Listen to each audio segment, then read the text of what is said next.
She stepped off that stagecoach looking like something the frontier had chewed up and spat out. Dress torn at the shoulder, boots caked in 3 inches of black mud, hair so matted it had stopped being hair and started being something else entirely. Every man on that platform expected Caleb Rowan to turn around and walk away. Every woman watching from behind dusty curtains held her breath. And little Emily Rowan, 6 years old and missing her 2 front teeth, pushed through her father's legs, looked up at this wreck of a stranger, and said 4 words that nobody in Red Creek Crossing would ever forget. Please, be my mother. If this story moves you, stay with me until the very end. Hit that like button and drop your city in the comments below. I want to see how far this story travels. The stagecoach arrived 3 days late and smelled like a barn that had recently caught fire. It rolled into Red Creek Crossing just after noon, the 2 lead horses blowing hard through their nostrils, their flanks dark with sweat despite the cold. The driver, a thick-necked man named Hicks, who had been making this run for 11 years, didn't bother climbing down from the box before he called out to the small crowd gathered near the trading post. Got 2 passengers, he announced, pulling back on the brake lever. One of 'em's alive. This was Hicks's idea of humor. Nobody laughed. Caleb Rowan stood at the edge of the platform with his hat in his hands, turning it slowly by the brim, the way he always did when he didn't know what to do with himself. He was 38 years old, broad through the chest, with a jaw that looked like it had been carved from a block of walnut wood. His hands were too big for a man his size, roughed and split at the knuckles from 6 years of working ground that didn't particularly want to be worked. He had dark circles under his eyes that hadn't fully left since the winter his wife died. Beside him, trying very hard to stand still and failing completely, was his daughter Emily. 6 years old, gap-toothed, wearing a dress that was technically clean but had a suspicious green stain spreading across the left knee from an encounter with the frog pond that morning. She kept rising up on her toes and falling back down, over and over, like a small engine running on nothing but anticipation. 2 steps behind them, making it very clear through his body language that he was only present under duress, stood Nathan, 10 years old, arms crossed, eyes fixed somewhere above and beyond the stagecoach, as if he found the middle distance considerably more interesting than anything currently happening in front of him. "Is she going to come out?" Emily whispered. "Give her a minute," Caleb said. "What if she's dead?" "Emily," Hicks said one of them was alive. "What if she's the dead one?" "Nobody's dead." "You don't know that." Caleb put his hand on top of his daughter's head gently, the way you'd rest your hand on a post to steady yourself. Emily went still for approximately 4 seconds before she was back up on her toes. The stagecoach door opened. What came out first was a carpet bag, dropped unceremoniously onto the platform boards with a wet thud. Then a hand gripped the door frame, a woman's hand, the knuckles white from the effort, and Margaret Holloway pulled herself out of that coach and onto the platform of Red Creek Crossing. The collective intake of breath from the small crowd was audible. She was not what anyone had pictured. The letters had painted a certain image: schoolteacher, widow, 32 years old, capable, and respectable. The word respectable had done a lot of work in those letters. What stood on the platform now had arrived from a different direction entirely. Her dress had once been blue. It was now a color that didn't have a name, somewhere between gray and mud, and the particular shade of misery that 12 days of frontier travel in the worst autumn rain in 7 years produced. The hem had been torn, not neatly, but violently, the fabric ripped in a long diagonal that exposed the lower half of one boot. That boot was missing its heel. The other boot appeared to be on the verge of losing its sole entirely, the leather peeling back from the toe like a tired mouth. Her dark hair had been pinned up at some point during the journey, but whatever arrangement it had started in was now a partial ruin, with sections escaping in different directions. There was dried mud along her jaw. A long scratch on her left forearm, scabbed over, not serious but visible. Under her right eye, fading but unmistakable, was the yellow-green remnant of a bruise. She stood on that platform, and she did not flinch. That was the thing that Caleb noticed before anything else, not the state of her clothes or her hair or the bruise. He noticed that she stood there in front of all those watching eyes, and she did not drop her chin a single inch. Her gaze moved across the platform with the careful steadiness of someone who had learned a long time ago that the worst thing you could do when people were waiting for you to collapse was to give them the satisfaction. Her eyes found Caleb. He didn't move. She didn't move. The November wind came through and pushed a loose strand of hair across her face, and she reached up and pulled it back without breaking eye contact. "Mr. Rowan," she said. Her voice was steady, though there was something underneath it, a roughness, like a road that looks smooth from a distance and isn't. "I apologize for my appearance. The road past Miller's Fork washed out on the fourth day. We had to go around through the Blackwater lowlands. There was—" She paused, just briefly. It was a longer route. Caleb was quiet for a moment. He looked at her. Really looked. The way you look at something you're trying to understand rather than judge. He took in the torn dress and the broken boot and the bruise beneath her eye and the fact that she was still standing upright after what she had clearly just survived, and he said, "Sounds like you had a hard journey." It was not what Margaret Holloway had expected him to say. She had prepared herself for several responses. She had rehearsed in the rattling dark of the stagecoach during the long, wet nights, the various ways this moment might go badly. She had told herself that if he turned her away, she would find work in town, that she would not beg, that she had come too far and endured too much to be humiliated by the reaction of a man she had never met in person. She had not prepared herself for simple human decency. Something moved behind her eyes, just for a second, a flicker of something that was either exhaustion cracking through the armor or relief, or some complicated mixture of the two that didn't have a simple name. She pressed her lips together, and whatever it was passed. "It was manageable," she said. That was when Emily slipped past her father's legs. Caleb reached for her automatically. "Emily, wait!" But she was already there, standing directly in front of Margaret, tipping her head back to look up at this tall, mud-covered stranger with the absolute fearlessness of a child who had not yet learned that the world was a place where things went wrong in ways that didn't get better. Emily studied Margaret's face for a long moment.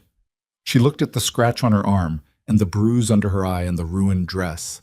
She seemed to be doing some kind of calculation. Then she reached out and took Margaret's hand. Margaret looked down at the small fingers wrapped around her own. Something happened to her face. A small, involuntary softening, like a fist very slowly opening. "Please," Emily said, with the complete and devastating sincerity of a 6-year-old, "be my mother." The trading post went quiet. Not the quiet of discomfort, but the quiet of something that had just shifted. Some weight in the air redistributing itself. Some invisible door swinging open on hinges that hadn't moved in years. Caleb Rowan's jaw tightened. He looked away, toward the tree line.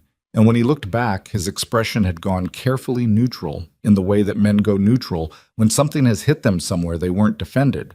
Margaret Holloway crouched down, slowly, her knees protesting after 12 days in a cramped coach, until she was eye-level with the small girl holding her hand. She looked at Emily Rowan's gap-toothed face and her dress with the frog pond stain and her enormous, completely open brown eyes, and she said very quietly, "I'm going to try very hard to be." The house was a mile and a half from town, set back from the main road by a track that wound through a stand of cottonwood trees that had turned gold and were just beginning to let go of their leaves. The wagon ride was quiet. Emily had talked without stopping for approximately the first half-mile and then fallen asleep against Margaret's arm with the abruptness of a lamp being turned down, and Nathan sat in the back of the wagon with his legs hanging off the gate and said nothing at all. Margaret sat beside Caleb on the bench seat and watched the land open up around them. She had not expected Kansas to be beautiful.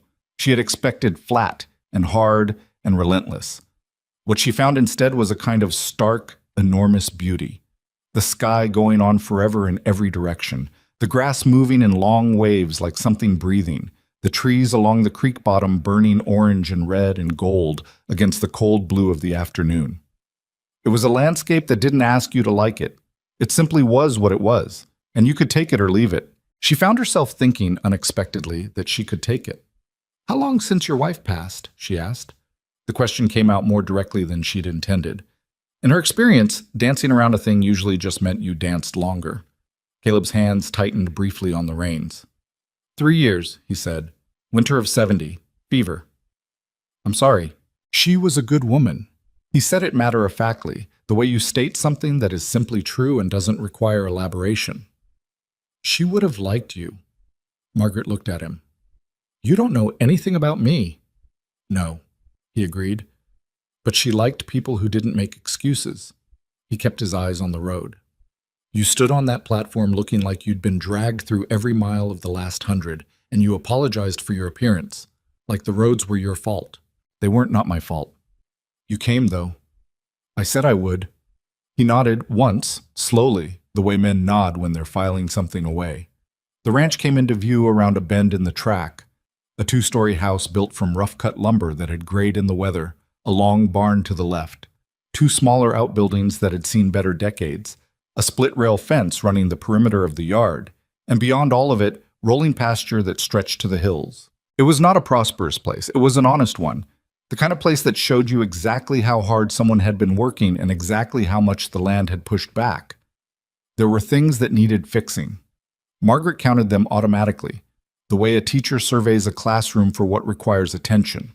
A section of fence posts leaning away from true, a shutter on the upper left window hanging loose, a woodpile that was smaller than it should be for November, a kitchen garden that had been left to go to seed. I know it needs work, Caleb said. There was no apology in his voice, just acknowledgement. So do I, Margaret said. We'll get on fine. Tiet. The inside of the house was cleaner than she'd expected and lonelier than she'd anticipated. A man and 2 children doing their best was what she walked into. Surfaces wiped down but not scrubbed. A table set by someone who knew the ritual but had lost the sense of occasion. A cook stove with a fine film of grease at the back that hadn't been reached. The curtains in the kitchen were the wrong color for the room, the kind of detail you only noticed when you knew what the room could be instead of what it was. There was a woman's touch in the bones of the place. The choice of the curtains, however mismatched now. The arrangement of the shelf by the window, a sampler above the door stitched with a verse she didn't read. Caleb's wife had built this house into something, and then she was gone, and the house had been maintained but not tended. There was a difference, Margaret had come to understand, between keeping something and loving it. Emily woke up as the wagon stopped and immediately led Margaret on a complete tour of every room, talking the entire time. This is the kitchen, and Papa burns the oats sometimes, but I'm not supposed to say that. This is the sitting room, and Nathan broke that chair, but he fixed it. You can't even tell. This is where me and Nathan sleep, and I don't always stay on my side, but Nathan has lots of rules about his side. This is your room. Your room? It was small. A window facing east, a bed with a quilt on it in shades of blue, a careful, pretty quilt that had been made by someone who took care with things, and a chest of drawers, and a braided rug on the floor. The kind of room that had been prepared for someone. Papa fixed the window last month, Emily said seriously, so the wind doesn't come through. He fixed it twice because the first time didn't work. Margaret set her carpet bag down. She looked around the small, plain, earnest room, the window that had been fixed twice, the careful quilt, the braided rug someone had put there so the floor wouldn't be cold. It's a good room, she said. He wasn't sure what color you'd want, Emily said. He wanted to get curtains, but Nathan said you'd want to pick your own. Nathan said it was presumptuous. She said the word carefully, proud of having it. I don't know what that means. It means your brother was being thoughtful. Emily seemed to find this information troubling. Nathan's usually not thoughtful. He's usually grumpy. Maybe he has reasons. Emily considered this. Maybe, she said, clearly unconvinced. Dinner that first evening was a performance in awkwardness from which no one emerged with total dignity. Caleb made a stew that was edible, genuinely edible, which Margaret had prepared herself to be relieved by rather than delighted, with biscuits that were slightly more dense than the ideal but warm. Emily talked without stopping. Nathan ate with his elbows on the table in the deliberate, visible way that suggested it was a rule he was breaking on purpose, to see if anyone would say anything. Margaret said nothing about the elbows. She watched Nathan from across the table. He was a serious-faced boy, dark like his father, with a watchfulness about him that looked too settled for 10 years old. He'd been watching her since the stagecoach platform, not obviously, not the way Emily watched, who simply stared openly at whatever interested her, but in sidelong glances, small, careful measurements. Trying to figure out what she was, Margaret thought, trying to figure out how much she would cost him. Do you know things? Emily asked suddenly. She was addressing Margaret with the directness of a lawyer. Some things, Margaret said. What sort of things are you asking about? School things. Papa taught us, but he said, She glanced at Caleb, who was looking at his stew. He said you'd know more. That's probably true. I taught school for 6 years in Pennsylvania. What's Pennsylvania like? Greener than this, more crowded. The winters are harder. Harder than here? Different hard. Here you're fighting the space. There you're fighting the cold and the dark. Emily absorbed this. Which is worse? Depends on the person, Margaret said. Some people do fine with cold and dark and go to pieces when the space opens up. Others are the opposite. Which one are you? Margaret thought about the last 12 days. The flooded roads and the stagecoach listing sideways in the dark, and the moment on the third night when she had looked out the window at nothing but flat black land in every direction and felt something in her chest go very still and quiet. Not afraid exactly, but solemnly aware of her own smallness. I think I'm the kind that needs the space, she said. I just didn't know it until now. Nathan looked up from his plate. It was the first time he'd made direct eye contact with her. His expression was guarded and carefully neutral, the way Caleb's went neutral. She could see where he'd learned it.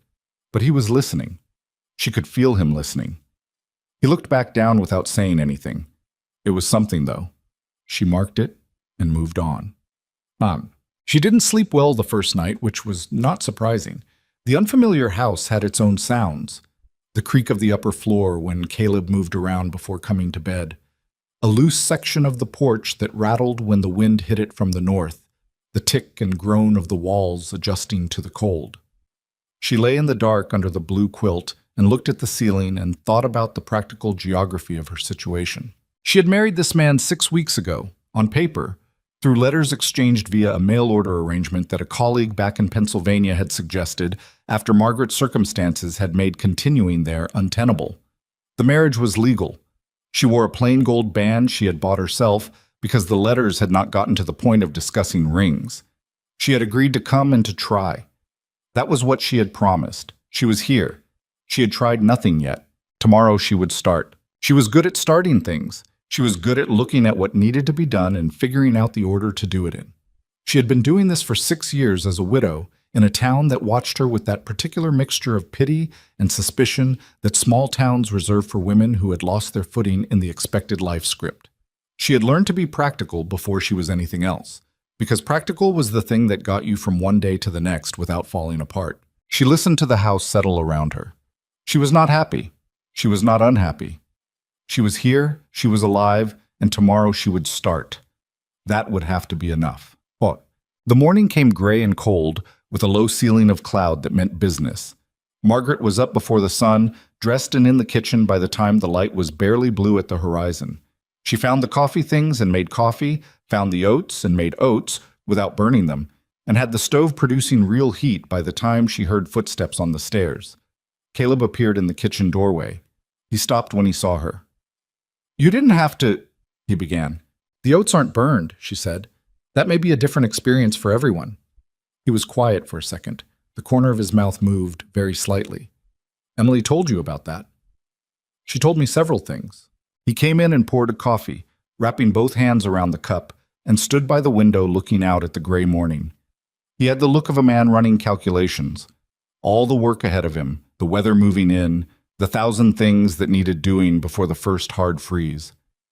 It's going to snow before the week's out, he said. I want to get the south fence mended before it does. There's a section by the creek that's been meaning to fail all season. What can I do today? He turned from the window. The question seemed to catch him off balance slightly, not because it was a strange question, but because he was not used to being asked it. He had been managing alone for a long time. The children have lessons in the morning when the weather's bad, he said carefully. Nathan can cipher, but his reading is behind where it should be.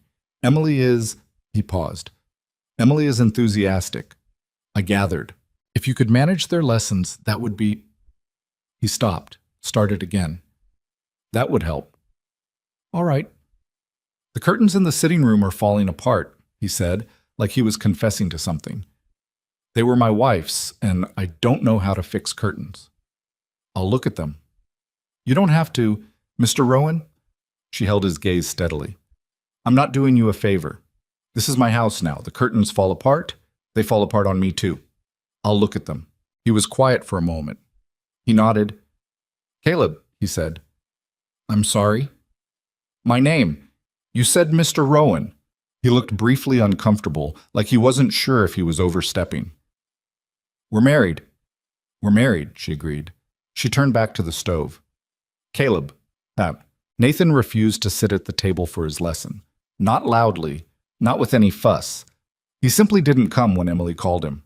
And when Margaret went to find him, she found him in the barn, ostensibly fixing a piece of harness that seemed to be mostly already fixed. She stood in the barn doorway. He didn't look up.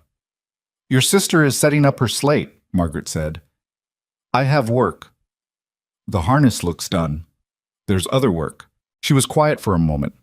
The wind had picked up outside, cutting under the barn door and running cold across the floor. "Nathan," she said. He looked up finally, wary. "I'm not going to make you come in. I'm not going to tell your father you didn't. That's not—" She paused, choosing the words carefully. "That's not how I want to start here." He watched her. "I know I'm a stranger," she said. "I know you didn't ask for any of this. If I were 10 and someone new showed up in my house, I'd probably be in the barn too." He was working very hard not to react to that. She could see it. "You're reading," she said. "Is it that it's hard or that you don't like it?" A beat. "Don't like it." "Why?" He looked back down at the harness. "Because it's slow. The letters get mixed up sometimes. Makes me feel stupid." "Does it? And you're clearly not stupid." He said nothing to that, but his jaw shifted slightly. "I can teach reading differently than it's usually taught," she said. "I learned how from another teacher in Pennsylvania who worked with children who had that problem with the letters. It takes longer, but it works. If you want." He was quiet. "I'm not going to beg," she said. "The offer's there. When you want it." She turned and walked back toward the house. She had made it almost to the door when she heard the barn door creak, then boots on the frozen ground behind her. She didn't let herself smile until she was facing away from him. "Batsam." The morning went better than she had expected, and worse than she had hoped. Emily was, as advertised, enthusiastic. So enthusiastic that directing her attention was something like herding a creek. She knew her letters perfectly and her numbers adequately, but approached both with an improvisational energy that made sustained focus a challenge. She had a tendency to follow any problem to its most elaborate possible complication, which was not the worst quality in the world, but made basic arithmetic take 3 times as long as it needed to. Nathan sat at the far end of the table and worked quietly. He was, as he'd admitted, slow with the reading, but slow in a particular way, fighting something in the processing, not in the comprehension. When Margaret read to him and asked him questions, his answers were quick and often more perceptive than she expected. It was the page, not the material. She had seen it before. By noon they had made it through 2 hours of lessons and a minor crisis involving Emily's slate falling off the table and cracking in half, which produced a quantity of tears disproportionate to the actual damage and required several minutes of reassurance before it became clear that the slate was still entirely usable in 2 pieces and life could continue. Nathan, during the slate crisis, handed his sister a piece of cornbread from his own plate without being asked or looking at her. Just slid it across the table and went back to his work. Margaret saw it. She didn't say anything about it. The afternoon she spent on the curtains. They were, as Caleb had warned, in bad shape. The fabric had faded unevenly from years of sun and gone thin in places, the edges fraying in a way that was past decorative and heading toward structural failure. She examined them for a while, considering. Then she went through the chest in the hallway where she'd seen Caleb store miscellaneous things and found, under a tangle of rope and a broken clock, 4 yards of good wool muslin in a warm tan color that looked like it had been bought for a purpose and forgotten. She was sitting in the sitting room with the curtains in her lap and her sewing kit open beside her when Caleb came in at mid-afternoon, hat in hand, smelling like cold air and hard work.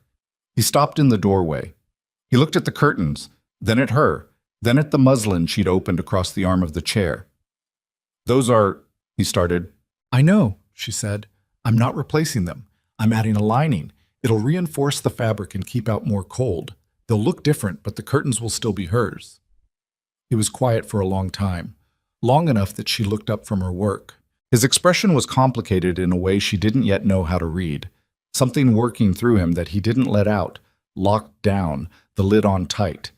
He had a lot of practice at that, she could tell. He had a face that knew how to wait out its own feelings. "All right," he said finally. "That makes sense." He set his hat on the hook by the door and went to the kitchen to wash up, and Margaret went back to her sewing. But she was aware, in a way she couldn't quite account for, that something small had happened in that room. Something she couldn't name yet. Dinner was louder than the night before.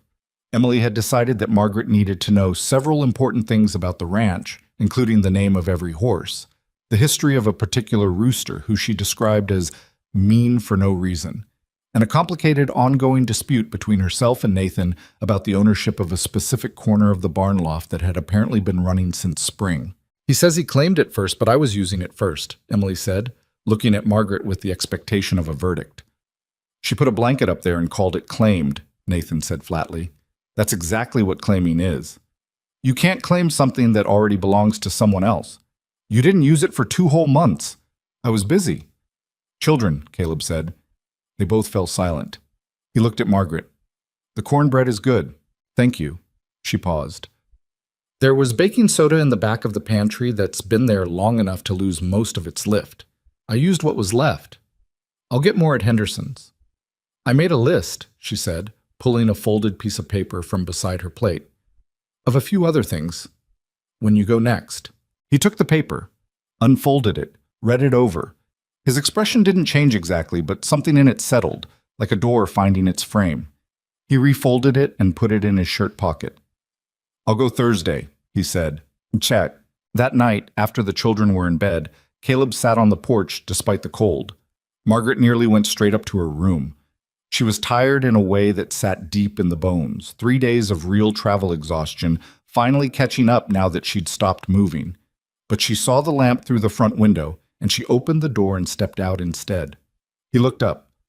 "You don't have to keep me company," he said. "I know." She pulled her shawl tighter and sat on the other end of the porch step. "I sleep better after some air." They were quiet. The sky had cleared and there were stars. More stars than she had ever seen, more than she thought was strictly necessary, the whole dome of it blazing white and cold and enormous. "She liked to sit out here," Caleb said, not looking at her, looking out. "Clara, my wife, she'd come out at night, even in the cold, said it helped her think." Margaret said nothing. She wasn't sure if he wanted a response. "Emily looks like her," he said. "Exactly like her. It's—" He stopped. "Sometimes I don't know if that's a gift or whether it's—" He stopped again. "Both," Margaret said quietly. "Probably both. Most things like that are." He was quiet. The wind moved through the cottonwoods at the edge of the yard, a dry sound, leaves letting go. She said, "Please," Caleb said. Margaret waited. "Emily, at the platform." He turned the hat in his hands. "She doesn't say please, she just does things, talks at you until you agree." The fact that she said please meant— He didn't finish that sentence. "I know," Margaret said. "She's been asking for a year," he said. "Not for a new mother, exactly. Just, she asks me sometimes whether I think she'll remember what Clara sounded like. I don't know how to answer that." "You answer honestly," Margaret said. "You tell her that some things we remember and some things change shape over time, but that it doesn't mean they go away. They just become part of who we are." He looked at her then. A long, careful look. "You lost your husband," he said, 4 years ago. Was it fast?" "It was," she said. "The brief version. She had a longer version, and this wasn't the night for it." "He was a good man." "I'm sorry. So am I." She pulled her shawl tighter. "But here we both are." "Here we both are," he repeated. He said it like a man turning a new coin over in his hands, examining it from different angles. The stars burned overhead, cold and indifferent and beautiful. Margaret sat on the porch of this house she didn't know yet. In this land she was only beginning to understand, beside a man who was a stranger, and also, by a piece of paper filed in a county courthouse, her husband. She was tired down to the bottom of herself. She had nothing left to perform. And for the first time in 12 days, she stopped bracing for what came next. "You should go in," Caleb said finally. "The cold gets into your joints if you sit too long." "I know," she said, She didn't move. He didn't move either. They sat another 10 minutes in the dark, not talking, while the cottonwoods let their leaves go in the wind and the stars burned overhead, and the house behind them, this cold, honest, imperfect house, held the sleeping children inside it like something beginning, very slowly, to come back to life. The snow came on a Wednesday, which was not when Caleb had predicted it, but was close enough that nobody argued with the sky about it. Margaret woke to the particular silence that only happens when the world has been muffled overnight. That absence of small sounds, the creak of the porch settling differently, the way the light through the east window was wrong, too white, too still. She was dressed and down the stairs before Emily shrieked from the upper hall window with the particular volume of a child who has just discovered weather. It snowed, it snowed, it snowed, it snowed. I can hear you, Nathan said flatly from behind his closed door. Get up and look. I've seen snow before, Emily. Margaret was already at the stove by the time Emily came careening down the stairs in her nightgown, with her hair pointing in 6 directions, socks on her feet but no shoes, apparently having decided that footwear was a problem for later.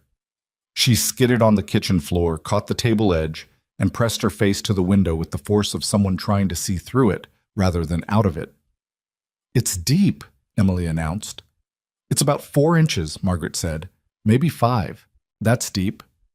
It's early November snow. It'll be deeper by January. Emily turned from the window. Her face had taken on the expression that Margaret had already learned to brace for, the expression that meant a request was incoming that had no reasonable answer. Can we eat breakfast outside? We cannot.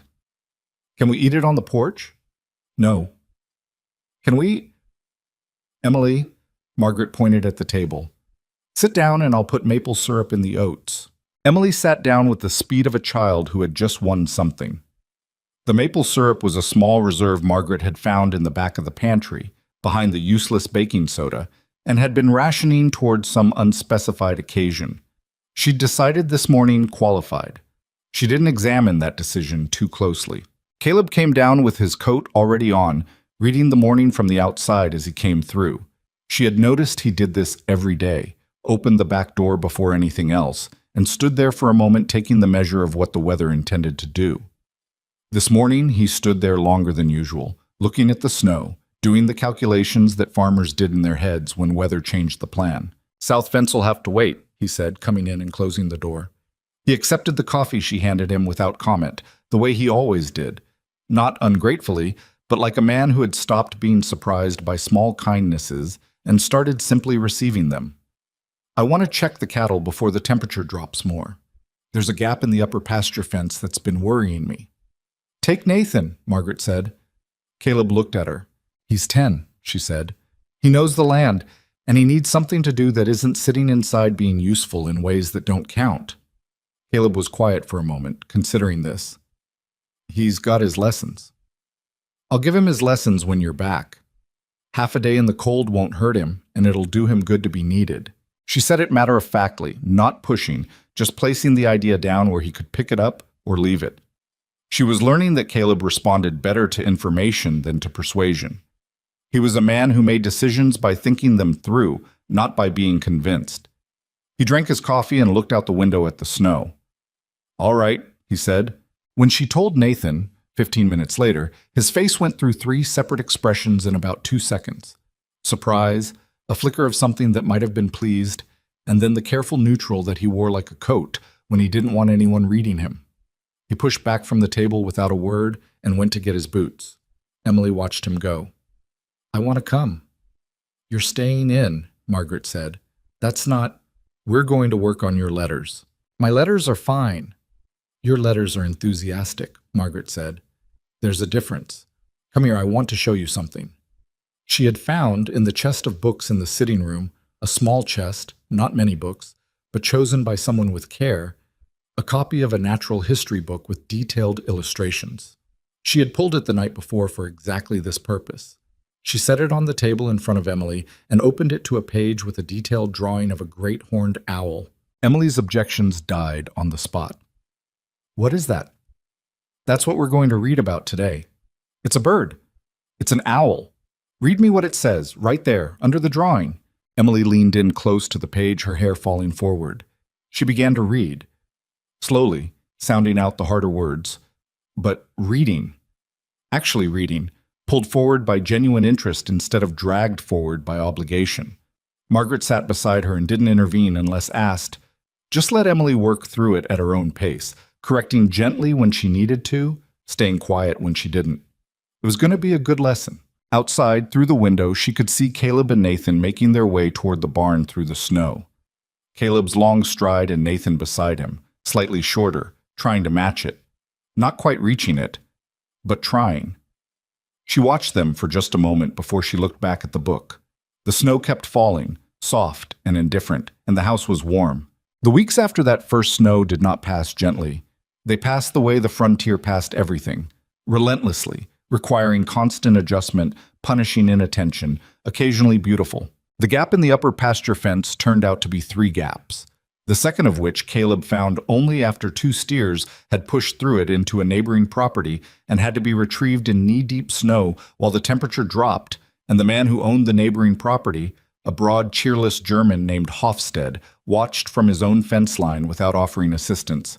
Caleb came home that evening with frostbite beginning in 2 fingers on his right hand, which Margaret discovered when she went to pour him coffee, and he didn't reach for the cup with his usual grip.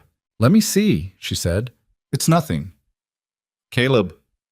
He held out his hand with the resigned expression of a man who had decided not to fight this particular battle. She took it, turned it over, looked at the 2 pale fingers.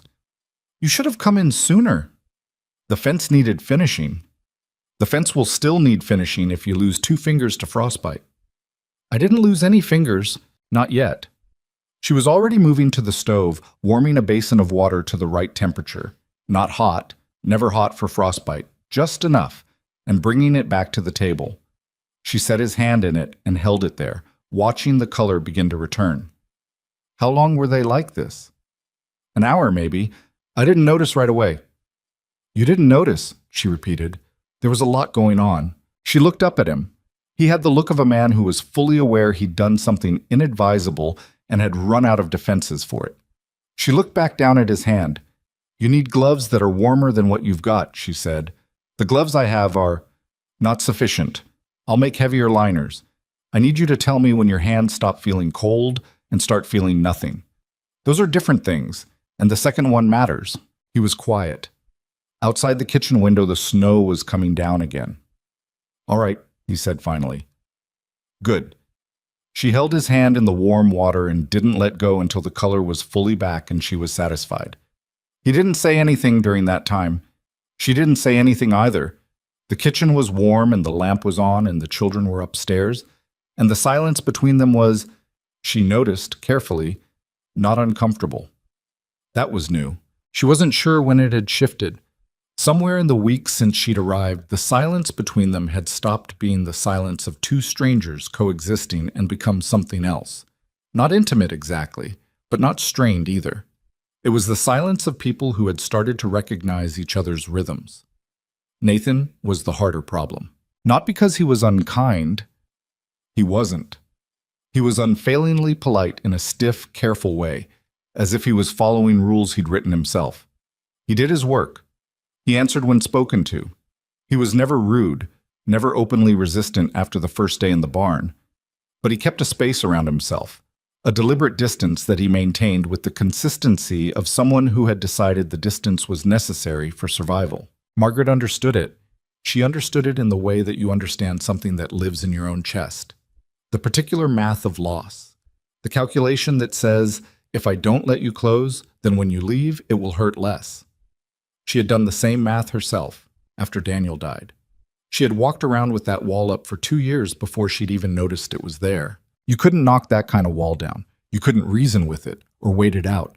You could only do things that made the wall feel less necessary, slowly, over time, and let the person on the other side make their own decision about whether to come through it. So she kept teaching him differently, the way she'd promised.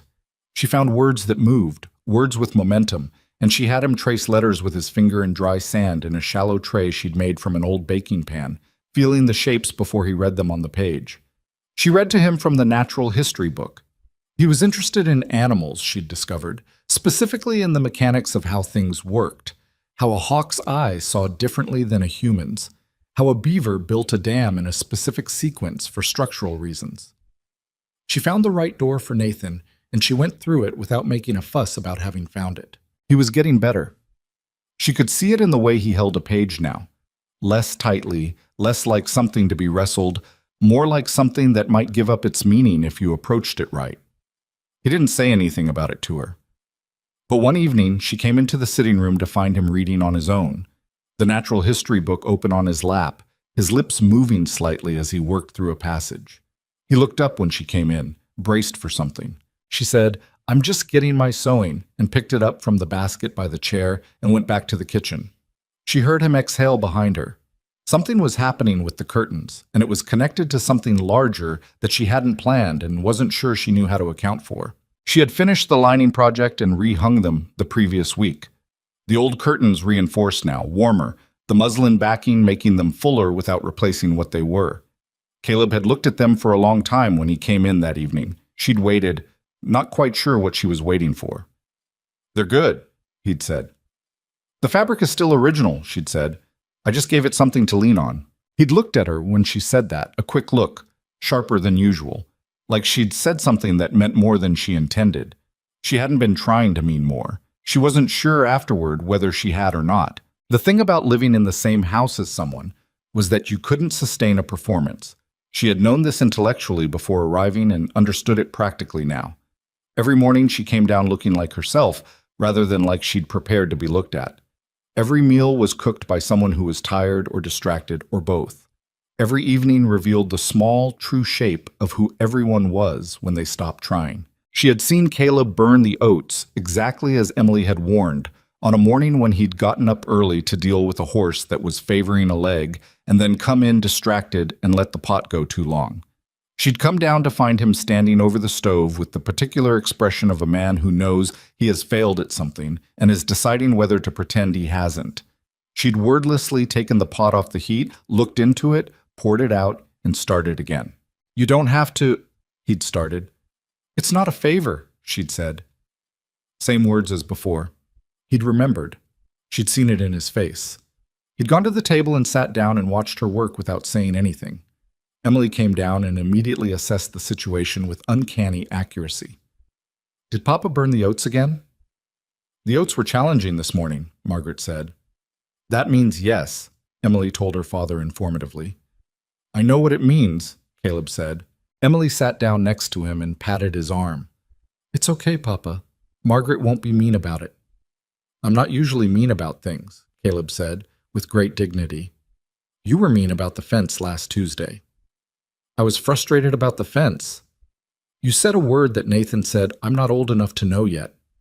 "That's enough, Emily." "Nathan said he already knows the word, but he's not going to tell me because, Emily," she subsided. Caleb looked at Margaret, who was successfully maintaining a straight face at the stove. "Don't," he said. "I'm not doing anything." "You're doing that thing with your face." "I'm cooking oats." He was quiet for a moment. Then very quietly he made a sound that was, she was almost certain, the beginning of a laugh that he stopped before it got out. She heard it, though. She filed it away without comment. These were the things that added up. Not the large moments, not the frostbite evening or the curtains or even the porch that first night, but these smaller ones. The burned oats and the Emily who missed nothing and the 10-year-old who was starting to hold a book like it might not bite him. The way Caleb said her name when he wanted her attention, Margaret.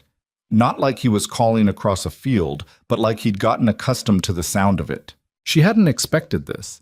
She had expected to be useful. She had expected to work hard and do her share and provide what a household needed. She had not expected to find herself looking forward to dinner.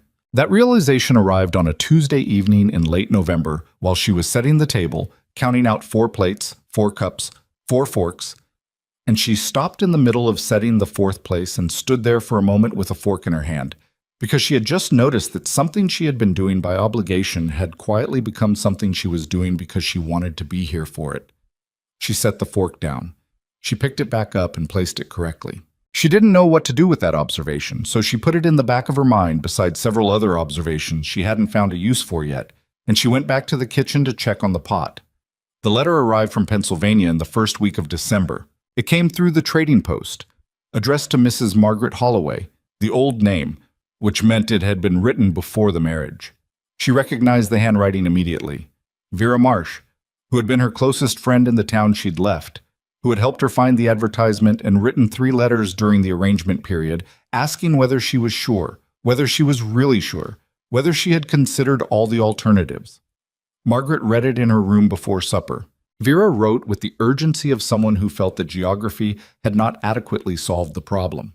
She had heard, she wrote, from a mutual contact, that the position Margaret had vacated at the school had been filled by a man with a university education.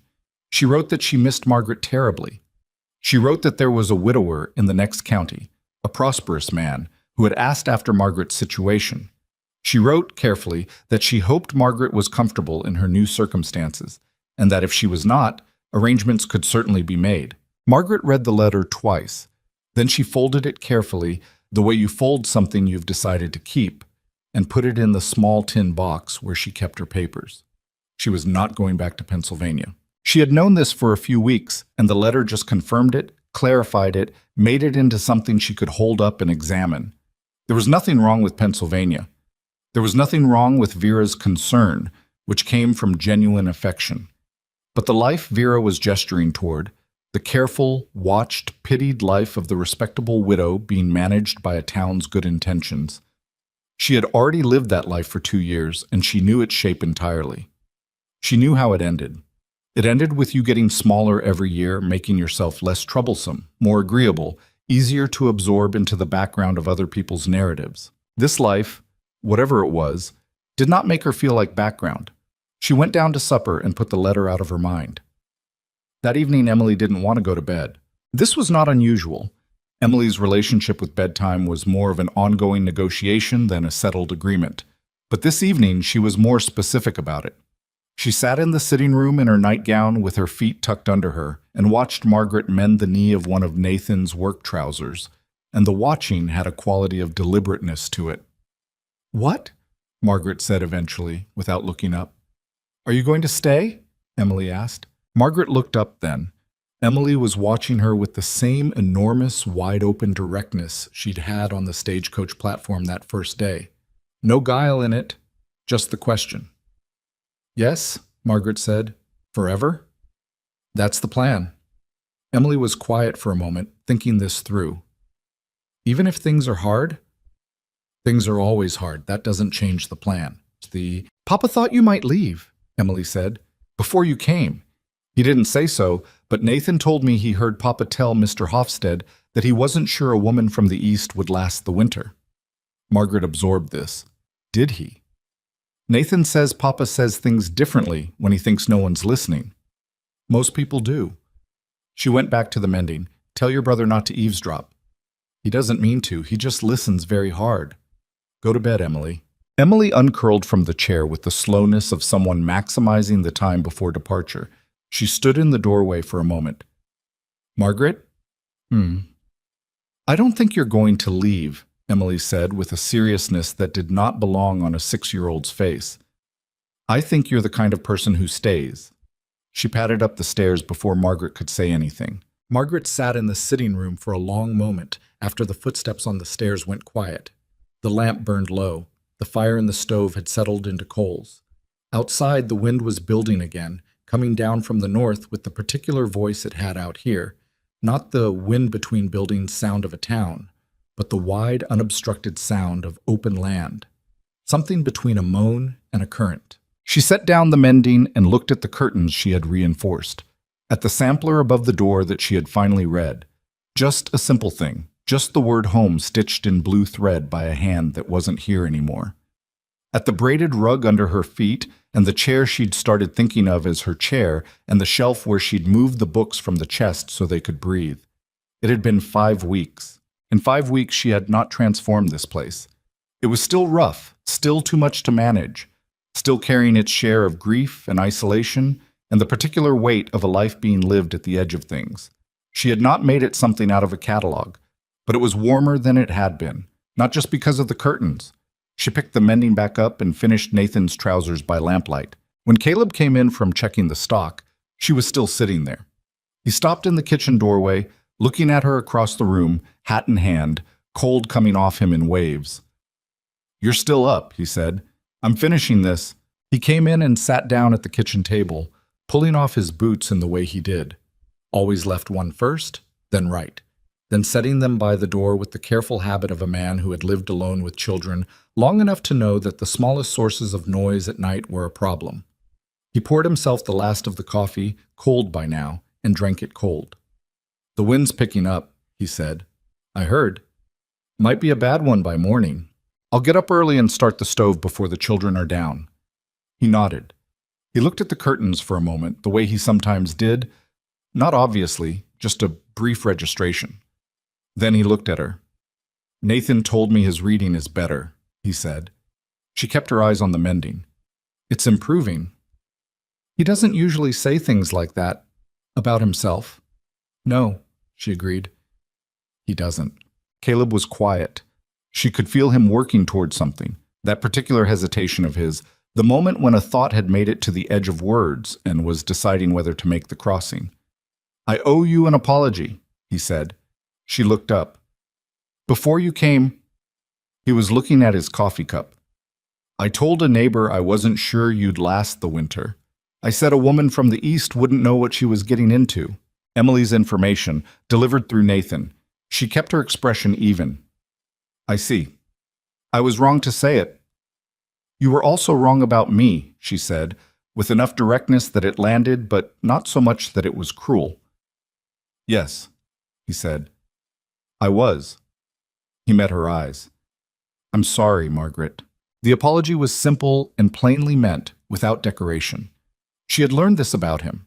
When he said something, he meant it, without extra words piled on to make it seem like more. It was, she had come to think, one of his better qualities. "Thank you," she said. She went back to the mending. He finished his cold coffee. Outside, the wind climbed higher, reaching for something. After a while, he said, "You're not what I expected either." She glanced up. He was looking at her with an expression she hadn't seen on him before, open, almost uncertain, which was unusual enough on his face that she didn't quite know what to do with it. "I know," she said. She tied off the last stitch and folded the trousers and set them on the arm of the chair, and she went to bed, and Caleb sat for a while longer in the kitchen with the cold coffee and the wind coming down from the north, and the house held them both. The bad wind Caleb had predicted arrived before dawn and stayed for 3 days. It was not a blizzard, not technically, not the kind that killed cattle and buried fences and left families digging out for a week, but it was mean in the way that early December winds on the Kansas plain were mean, which was to say it was relentless and personal, finding every gap in the house's defenses and pushing through. The temperature dropped 17 degrees in 6 hours. The water in the kitchen basin had a skin of ice on it by morning. The cottonwoods at the edge of the yard bent and stayed bent, the way trees bent when the wind wasn't playing around. Margaret was up at 4:30, which was not a time she had ever willingly seen before arriving in Kansas. She had the stove going and the kitchen warming before anyone else was down, and she stood at the window with her coffee and watched the dark yard move in the wind and thought about what needed doing. The practical list was long, and she worked through it methodically, the way she'd always worked through difficulty. Not by conquering it in a dramatic gesture, but by addressing the next immediate thing, and then the next, one task at a time until the problem was smaller. She heated water for the children's washing before they came down. She checked the flour situation and made a mental note to add it to the Hendersons' list. She found the extra blankets in the upper chest and brought one down for the sitting room, because the corner by the window was losing heat, and Emily had a habit of sitting there. When the children came down, Emily first, clumping in her socks, hair still half asleep, then Nathan a few minutes later with the slightly betrayed expression of a boy who'd been hoping the cold would cancel the day. She had oats ready and the room warm enough that nobody's breath showed. "School today?" Emily asked, with the tone of someone who already knew the answer and was asking as a formality. "School today," Margaret confirmed. "It's very cold. The stove doesn't care." Emily sat down and regarded her oats with momentary suspicion, found them acceptable, and began eating. Nathan sat and ate without commentary, which was his baseline. He had been slightly different since the upper pasture fence work. Less rigidly armored, not open, but the distance he kept had become a fraction less deliberate. He still maintained it, but maintaining it was costing him slightly less effort, which meant it was starting to feel less necessary. Caleb came in from checking the barn. He'd been up before even Margaret. She'd heard the door at 4, stamping snow from his boots, face red from the cold. He went straight to the stove and stood with his back to it in a way that suggested he was planning to stay there for some time. 3 of the hens got into the wrong end of the barn somehow, he said. Spent 20 minutes finding them in the dark. Are they all right? Emily said. They're hens. They're annoyed. Same thing. Maybelle gets scared in the dark, Emily said seriously. Maybelle was a hen she had named, an act of personalization that Caleb had discouraged and Margaret had decided not to weigh in on. Maybelle, Caleb said, with the patience of a man who had had this conversation before, is a chicken. She doesn't get scared, she gets cold, and she gets hungry, and that's about the extent of it. You don't know that. Emily. Maybe she has feelings you can't see. Emily. He said it with enough finality that she redirected her attention to her oats, though her expression made clear she was reserving the right to return to this topic. Caleb poured coffee and looked at Margaret across the kitchen, and the look said, "This is my life," in a way that was not complaint, just statement. She said nothing, but she allowed herself to find it privately funny, which he saw, and which made his mouth compress in that way it had when he was suppressing something. The 3-day wind kept them largely inside, which was its own kind of education. Being confined to a house with people you were still learning to know accelerated things in ways that open space and daily routines didn't. You ran out of the distance that daily business provided. You sat across from each other through long afternoons with the wind going at the walls and the stove working hard. And you either found out who everyone actually was, or you made each other miserable, pretending. They mostly found out. Emily, it turned out, had opinions about nearly everything. Strong, detailed, fully formed opinions on topics that Margaret would not have predicted a 6-year-old had considered, including the correct way to stack firewood, the questionable ethics of the rooster's behavior toward the hens, and what she believed was an underappreciated quality in the color brown, which she mounted a sustained argument for over 2 afternoons that left Margaret genuinely unable to refute her logic. Nathan spent the first day of the wind reading, actually reading, choosing to do it, pulling the natural history book from the shelf after his lessons were done and sitting with it by the stove, working through it at the pace he'd developed, not fast, but forward.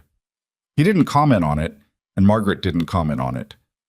The second day he asked her, while she was mending and he was supposedly looking out the window at the wind without turning around, "Do you know anything about how birds navigate? Why they know where to go?" "Some," she said. "What I know is that it's not fully understood even by people who study it. The current thinking is that they use landmarks and the position of the sun, but there are birds that navigate in overcast conditions and complete dark, which the landmark theory doesn't explain." He was quiet for a moment. "So they just know. That's what it looks like from the outside." He thought about this. "Like how some people just know things without being able to say how they know them?" She looked at him then, at the back of his head turned toward the window. He had said it casually, like it wasn't the most interesting thing he'd said to her since she arrived. "Yes," she said. "Exactly like that." He nodded once, like she'd confirmed something, and went back to looking out the window. Caleb used the inside days to work on things that had needed doing since before Margaret arrived. He repaired the chair leg that Emily had mentioned on the first tour, replaced a section of stair railing that had been wobbling for months, sharpened every blade in the house that needed sharpening.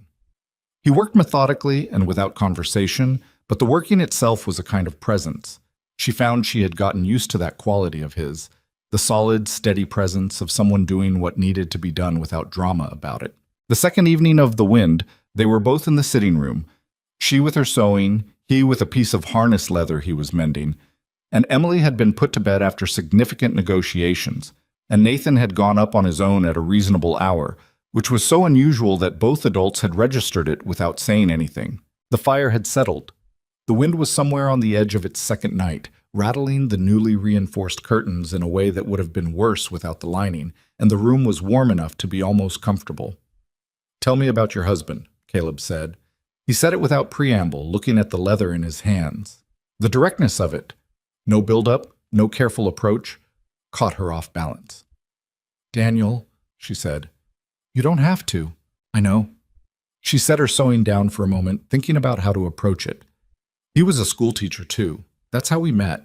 We taught at the same school, different grades. He was funny. Genuinely funny, not the performing kind. He laughed at things that other people missed, and then when he explained why they were funny, you couldn't understand how you'd missed it yourself. She paused. He was sick for a long time before he died. We thought it was one thing, and then it was another thing.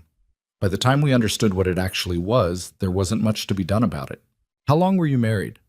3 years? Were they good years? She thought about it honestly.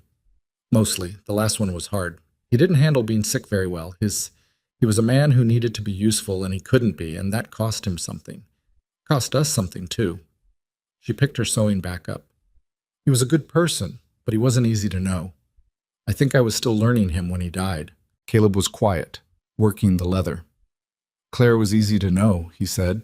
Too easy, sometimes. She said exactly what she thought, all the time, without much consideration for whether you were ready to hear it. There was something in his voice, not quite a smile, but adjacent to one. Emily is entirely her mother. I noticed. She told me the week after you arrived that she liked you better than the woman from the Hendersons. Margaret looked at him. I'm sorry? Mary Henderson's wife. She offered to come out and help in the house for a while after Clara died. She tried for about 2 weeks and then... He shook his head. She meant well, but Emily told her very clearly that she was doing things wrong. She was 7 at the time. Clara's 7. Emily is 6. She's 6 going on 40. Margaret considered the accuracy of this statement. She told me yesterday that she's been thinking about whether the rooster is aware that he is a rooster or whether he thinks he's something else. Caleb looked up from the harness. What? She said she thinks he might believe he's a small horse. There was a long moment in which Caleb's face went through several transitions, and then he laughed. It was the first time she had heard him laugh fully. Not the suppressed almost laugh from the burned oats morning, but an actual laugh, real and unguarded, and it changed his face completely. It made him look younger and less like a man who had been carrying something heavy for a long time. She laughed too, and then they were both laughing in the sitting room while the wind worked at the house, and it was the simplest and most ordinary thing in the world. And also, somehow, the most significant moment that had happened since she arrived. It stopped after a moment. He looked at her. She looked back at him. The fire shifted in the stove. I burned the oats again this morning, he said, when you were helping Emily get dressed. I know. I found the pot. I was going to mention it. Were you? I was working up to it. The oats, she said with perfect composure, were challenging this morning. He looked at her steadily for a moment. You're not going to let that go. I have no idea what you mean. He shook his head and looked back down at the leather, but the laugh was still somewhere in his expression, living in the corners of it. She picked up her sewing and they sat in the comfortable, warm quiet for another hour until she went to bed, and the wind had the house to itself. The thing about the wind keeping them inside was that it created a kind of enforced proximity that had long-term effects. After it passed and the cold settled into something more navigable, the house had shifted slightly on its axis in ways nobody announced, but everyone could feel. Nathan started appearing in the kitchen in the mornings without being called. Not early, not helpful in any organized way, just present, sitting at the table with his hands around a cup of warm cider, half awake, existing in the kitchen the way someone exists in a place they've started to feel belongs to them. He didn't talk much. He didn't need to. The fact of his being there was the change. Emily, who noticed everything, noticed this. She didn't comment on it directly, which was unusual for Emily. She just accommodated it, moving her things slightly to give him room, passing him the bread without being asked, continuing whatever conversation she'd been having with Margaret, as if his presence was a settled fact rather than a development worth remarking on. Margaret watched this and said nothing and filed it under things that were going right. The day the weather finally broke clear and cold and the sun hit the snow hard and turned the whole world white and blinding, Caleb said he needed to get to Henderson's trading post for supplies. He said it at breakfast, looking at the table, then glanced at Nathan. You could come, he said. Help load. Nathan looked up. The careful neutral was in place, but underneath it something had shifted. All right, he said. We'll be a few hours. All right. Caleb looked at him for a moment. studying his son the way he occasionally studied things he wanted to understand fully before he committed to them. Then he nodded and looked at Margaret. "You need anything beyond the list?" "Another pound of baking soda," she said. "And if Henderson has any wool batting, I'd like some for the window liners in the upstairs rooms." "I'll ask." "And—" she hesitated. "What?" "Nothing, that's all." He gave her a look that said he didn't believe her. Margaret. She had been going to say that she'd found a primer at the bottom of the book chest that Nathan was almost ready for. And she'd looked in the catalog Henderson kept for ordering and thought, it didn't matter, it was a small thing. There's a book in Henderson's catalog, McGuffey's Fourth Reader. If the price is, what's it for? Nathan's reading, he'll need it by spring. Caleb was quiet. He looked at his son, who was looking at his plate. "I'll get it," Caleb said.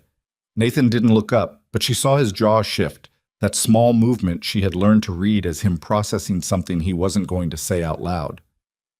They left after breakfast, the wagon tracks cutting fresh lines through the snow, and Margaret and Emily had the house to themselves for the first time since she'd arrived. Emily chose to spend this time following Margaret from room to room at a distance of approximately 3 feet, offering a continuous commentary on everything Margaret did. When Margaret swept the kitchen, Emily explained the history of a particular knot in the floorboard that she said looked exactly like a rabbit. When Margaret went through the dry goods situation in the pantry, Emily provided detailed annotations on which items were good and which were not as good as they used to be, categories she had developed through criteria she couldn't fully articulate. When Margaret went upstairs to look at the window gap in Nathan's room that had been mentioned and promptly forgotten twice, Emily sat on the top stair and talked about what she thought snow tasted like from the perspective of a deer. "I think it tastes like nothing," Emily decided, "but the nothing is very cold, so it feels like something." "That's actually fairly perceptive," Margaret said, kneeling in front of Nathan's window and finding the gap along the lower frame where the cold was getting through. "Nathan says I'm not perceptive. He says I just talk until something true comes out." "Those aren't mutually exclusive." "What does mutually exclusive mean?" "It means two things that can't both be true at the same time. But in this case, they can both be true. You can talk a lot and still say true things." Emily considered this with great seriousness. "So Nathan is right and you're also right?" "It happens sometimes." "Nathan is going to be unbearable about this." "Don't tell him I said it." Emily made a gesture that was theoretically a promise but was unconvincing. Margaret pulled her attention back to the window, assessing the gap. She would need to add a strip of cloth along the bottom frame as a temporary seal until spring when it could be reglazed properly. She made a mental note to find something suitable in the scrap bin. She was still crouched at the window when Emily asked, with no transition whatsoever, "Do you and Papa love each other?" Margaret stayed where she was for a moment. "That's a big question," she said. "I know." Emily was watching her from the doorway with the same wide, clear eyes she'd turned on her at the stagecoach platform. "Mama and Papa used to look at each other different than you and Papa look at each other, but I was littler then, so I don't remember it very good." "Very well." "I don't remember it very well," Emily repeated obediently, "but I remember they talked different with each other, like they already knew what the other one was going to say." Margaret sat back from the window. She looked at Emily, this small, ferociously observant person who saw everything and filtered almost nothing. "Your father and I are still learning each other," she said carefully. "When you first know someone, you have to talk more, because you don't know yet what they're going to say. That doesn't mean you care about each other less." Emily thought about this at the thorough pace she brought to everything. "So you might get to the part where you already know?" "Maybe," Margaret said. "Do you want to?" The question sat in the cold upstairs hallway, with no particular place to go. Margaret looked at this girl who had taken her hand on a stagecoach platform and said, "Please be my mother," with the whole of her 6-year-old heart, and she thought about Caleb laughing in the sitting room and the coffee handed over without comment, and the list folded and put in his shirt pocket and the curtains reinforced so they could keep what was already there. "Yes," she said. "I think I do." Emily nodded once, satisfied, like a problem had been resolved, and went back downstairs to find something else to do. Margaret stayed at the window for a moment longer. The snow outside was brilliant and still, the light bouncing off it so hard it was almost painful. The cottonwoods at the yard's edge stood bare and clean against the blue sky. It was beautiful in the indifferent way Kansas was always beautiful. Not trying, not asking anything from you, just there, enormous and cold and honest. She pressed her palm flat against the cold glass for a moment, feeling the real temperature of it on the other side. Then she went to find a strip of cloth for the window seal and got back to work. Caleb and Nathan came back from Henderson's in the late afternoon, the wagon loaded with supplies, and Nathan carrying a paper-wrapped parcel from the store that he placed on the kitchen table without comment, and then went upstairs. Margaret looked at the parcel. She could see from the size and shape what it was. She left it there until Nathan came back down for supper, and when he sat down and looked at it and then at her, she said, "That's yours." He looked at the parcel, back at her. "Your father ordered it," she said. "Open it when you want." He pulled the paper back slowly, the way cautious people open things they weren't sure about. The McGuffey's fourth reader sat in its brown wrapping with a cover the color of dried grass. He picked it up, turned it over, looked at the first page. He didn't say anything. He set it beside his plate, and they ate supper, and after supper he took it upstairs, and Margaret heard the particular quiet of someone reading in a room above her head. Not the quiet of an empty room, but the quiet of a room with a person in it doing something that required concentration. She washed the dishes and didn't make anything of it. But later, when she passed through the sitting room and Caleb was sitting by the lamp, going over what looked like accounts, he looked up and said, "He's been up there 2 hours." "I know," she said. Caleb looked at her. He had the open, undefended expression again, the one she'd seen only a few times, that didn't belong on his face in an obvious way, that appeared and then was carefully filed away. He looked like a man who wanted to say something and was deciding whether the words available were adequate for what he meant. They weren't usually for things like this. The words available for what she and Caleb were feeling their way through were insufficient, which was why they mostly said things adjacent to the truth rather than the truth directly. Things like "that's all" and "sounds like you had a hard journey and you're not what I expected either." Edges of things. The thing itself sat underneath all of it, like the cold ground under the snow. Solid, present, waiting for a thaw that would come in its own time. "Thank you," Caleb said finally. She said, "Good night, Caleb," and went upstairs. She lay in the dark under the blue quilt and listened to the house. Nathan's light was still on. She could see the thin line of it under her door, reflected from the hallway. The wind had fully died and the night was very quiet. Far off, something, a coyote probably, called once and went silent. She had been in this house 6 weeks.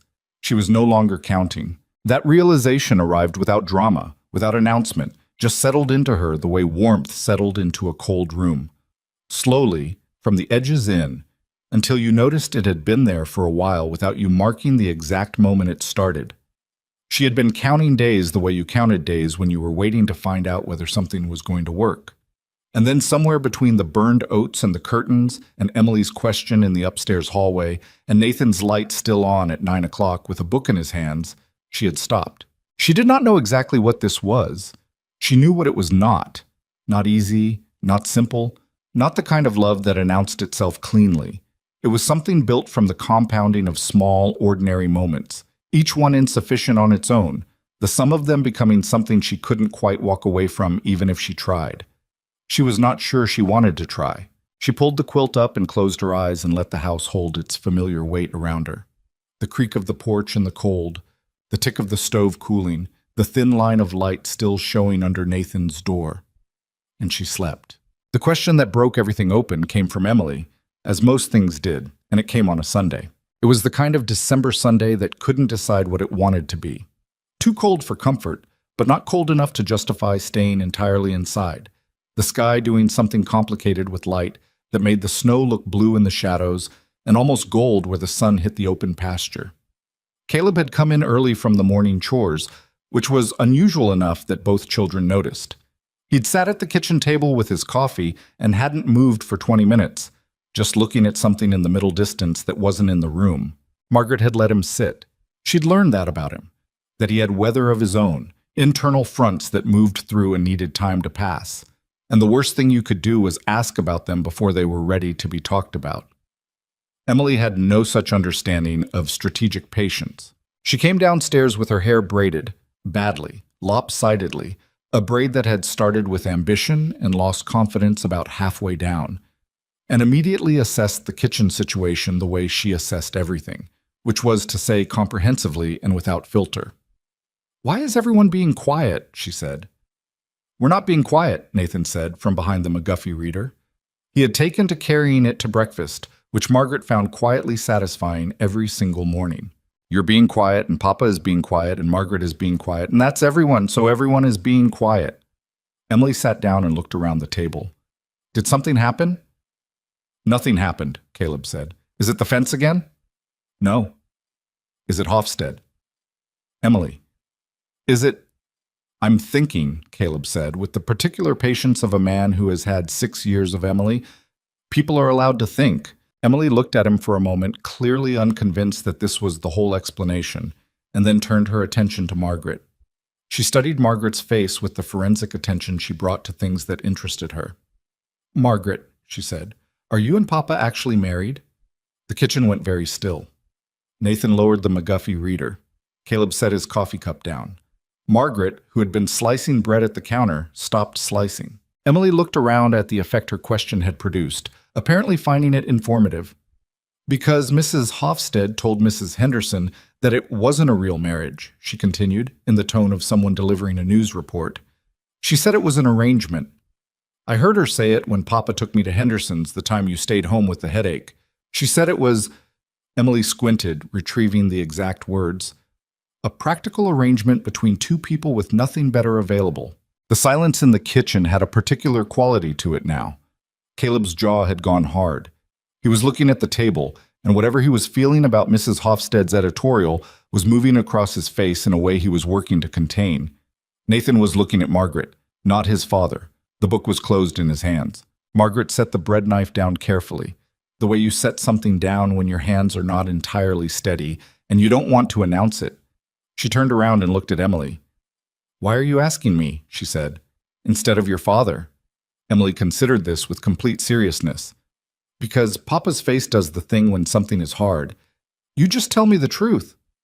Caleb made a sound that wasn't quite a word. Margaret looked at Emily and thought about 12 days of flooded roads and a torn dress and a 6-year-old's hand around hers on a stagecoach platform. She thought about curtains reinforced so they could keep what was already there. She thought about lying awake listening for Nathan's light. "Our marriage started as an arrangement," she said. "That part is true." Emily's face went very careful. "But arrangements aren't what they end up being," Margaret said. "Not always. Sometimes they become something else." "Something better?" Emily said. Margaret looked at Caleb. He was already looking at her. "Yes," she said. "Something better." Emily processed this with her characteristic thoroughness. Then she picked up her fork and started on her oats with the air of someone who had obtained the information she required and was prepared to move on. Nathan opened the McGuffey reader again, but his eyes weren't moving across the page. Caleb and Margaret looked at each other for one more moment, a moment with too much in it to name, the way the stretch between lightning and thunder has too much in it, all that charge and distance and the inevitable arrival of something loud. Then she turned back to the bread, and he picked up his coffee, and the kitchen continued in its ordinary Sunday morning way, and nobody said anything else about it. But the question stayed in the room. It followed both of them through the rest of the morning like a smell you can't locate the source of, present without being findable, requiring attention without making clear what kind. Caleb went back out after breakfast. He said he had things to check on, which was true every day, and was also today a way to be outside rather than inside with the weight of Emily's question still sitting at the kitchen table. Margaret knew this. She let him go. She spent the morning doing what she did when her mind was working too hard on something. She cleaned. Not the surface-level clearing of breakfast dishes, but the deeper, more deliberate kind of cleaning that required physical engagement. She pulled the contents of the lower kitchen shelves and wiped them down and put things back in a more rational order. She found, behind a collection of mismatched crockery, 3 jars of preserves she hadn't known existed. Clara's, presumably, from a summer 2 or 3 years back, the labels in a handwriting that wasn't Margaret's. Apple butter. Put up in August of 1871, the label said, 2 years before Clara died. Margaret stood there holding the jar for a moment. She set it back carefully, in front, where it could be seen. She was not Clara Rowan, and she was never going to be. And the house knew it, and the children knew it, and Caleb knew it, and she knew it. She was Margaret Holloway, who had become Margaret Rowan on a piece of paper and was becoming Margaret Rowan, in fact, slowly, through the accumulation of mornings. That was different. Both things could exist, what had been here before her and what was being built now, without one erasing the other. She had understood this in her head for weeks. She understood it differently, holding that jar in the chest. Caleb came back inside at noon with his face reddened from cold, and his mind apparently made up about something, though Margaret couldn't have said made up about what. He had the look he got when he'd been outside working through a decision, settled like a field after a storm, the surface changed but the ground solid underneath. He poured coffee. He sat at the table. The children were upstairs. She could hear Emily in the middle of something complicated involving what sounded like furniture rearrangement, and Nathan occasionally telling her she was doing it wrong. She heard more than she said, Caleb said. Margaret sat down across from him. I thought as much. She asked me last week whether I looked for you when you weren't in the room. He was looking at the table, turning his coffee cup in his hands. I told her I didn't know what she meant. She said that Mama used to look for you even when she didn't need anything, like checking to make sure you were still there. Margaret was quiet. I told her I didn't know what she meant, Caleb said again. He looked up. That was a lie. The kitchen was very still. Outside, the wind had completely died and the afternoon had gone to that deep, almost solid quiet that came after cold settled fully in. No birds, no rustling, just the occasional pop from the stove and the sound of their own breathing.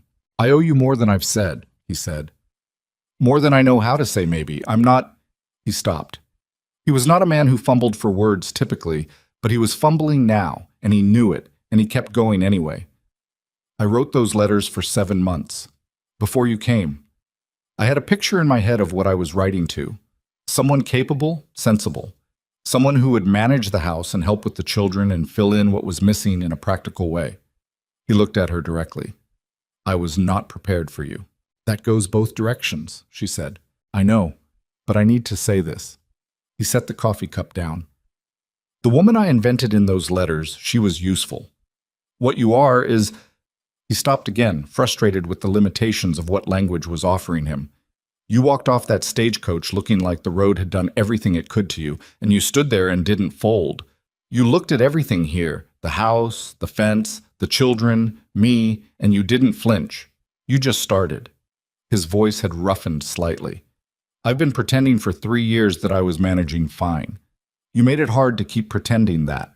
You were managing, she said. You just weren't living. He let that sit for a moment. No, he said. I wasn't. She had known this, she realized. She had known it for weeks without putting it in those words exactly. The house surviving rather than living. She had thought that on the first day, looking at the garden gone to seed, and the curtains going to pieces, and the table set with the ritual of meals without the sense of occasion. She had thought it, and then she had gotten to work. I haven't been fully honest either, she said. He waited. I told myself I came here for practical reasons, that I was a sensible woman making a sensible choice because the alternatives had run out. She looked at him steadily. That was true when I got on the stagecoach. It stopped being true somewhere around the 2nd week. What happened in the 2nd week? She thought about it. Emily's slate broke, she said, and you passed her your handkerchief when she cried, without thinking about it, without making it a gesture. You just gave her what she needed. She paused. I thought, that's a good man, not a convenient arrangement. A good man. Something moved across his face. A good man who burns the oats, he said. Frequently, she agreed. The corner of his mouth moved, the real kind. I don't know how to do this, he said. I knew how to do it with Clara because we grew into it together from the start. We had time to be foolish and young about it and make mistakes. He was being more direct than she had ever heard him. I'm 38 years old and I have 2 children and a fence that's been meaning to fail all season, and I have no idea how to tell a woman I've known 6 weeks that I... He stopped. She let the silence hold. That this stopped being an arrangement a long time ago, he finished. For me. Margaret looked at this man across the table, rough-handed, jaw set, dark-circled, entirely unpolished, genuinely trying, and thought about all the ways she had not planned for this. She had planned to be useful. She had planned to be competent. She had planned to provide what was needed and ask for what was fair and build something stable out of good intentions and mutual respect. She had not planned to find herself here in a kitchen in Kansas in December, feeling like a door that had been closed for 4 years was standing open. "Caleb," she said. He looked at her. "It stopped being an arrangement for me before the first snow," she said. He was quiet for a long moment. He looked at her the way he looked at things he wanted to fully understand, carefully, without rushing it, taking in what was actually there rather than what he expected. "Well," he said. His voice had gone slightly unsteady, which on him was the equivalent of someone else coming completely apart. "That's—" He cleared his throat. "That's good to know." "Yes," she said. "It is." Upstairs, Emily's furniture rearrangement had apparently reached a conclusion, followed by a crash that suggested the conclusion had been premature, followed by Nathan's voice saying, "I told you," with the satisfaction of someone whose warnings have been vindicated, followed by Emily's voice saying something that Margaret decided she hadn't quite heard. Caleb closed his eyes briefly. "I should—" he started. "I'll go," she said, already standing. She had made it to the kitchen doorway when he said her name. She turned. He looked at her from across the kitchen. The table between them, the lamp on the shelf, the window with its reinforced curtains, the jar of apple butter from 1871 visible on the shelf where she'd placed it. He looked at her like someone who had been carrying something heavy and had just set it down and wasn't quite sure yet what to do with his hands. "Thank you," he said, "for, He made a small gesture that encompassed the kitchen, the house, the curtains, the children upstairs, the list in his shirt pocket that had been replaced by other lists, all of it. For all of it. She had heard him say thank you before. He said it for coffee and for meals and for information that helped him make decisions. This was a different kind of thank you. This one came from a lower place. "You're welcome," she said. And then, because it was true, and because she was tired of things going unsaid, "I'm glad I came." She went upstairs before either of them could make the moment heavier than it needed to be. The crash had been a small wooden chest of Emily's that had been relocated from one side of the room to the other as part of whatever organizational vision Emily had been pursuing, and had then been relocated again off its surface by a stuffed rabbit that Emily insisted had jumped on its own, a claim Nathan was categorically rejecting. Margaret assessed the situation. The chest was fine. The rabbit was fine. Emily was fine and mildly defensive. Nathan had the expression of someone who had been right and was exercising restraint about it. "All right," Margaret said. "Put it back. Both of you. Emily, if you want to rearrange your room, ask first. Nathan, helpful means helping, not watching it go wrong, so you can say so." Nathan's expression shifted slightly, caught out, but fair enough to acknowledge it.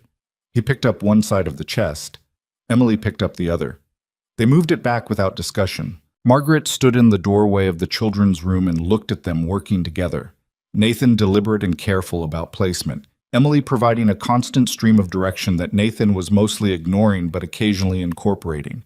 And she thought about the stagecoach platform and the small hand around her fingers, and "please be my mother," and what it meant that the answer to that question had become yes in every way that mattered. She thought about what Caleb had said downstairs. "I was not prepared for you."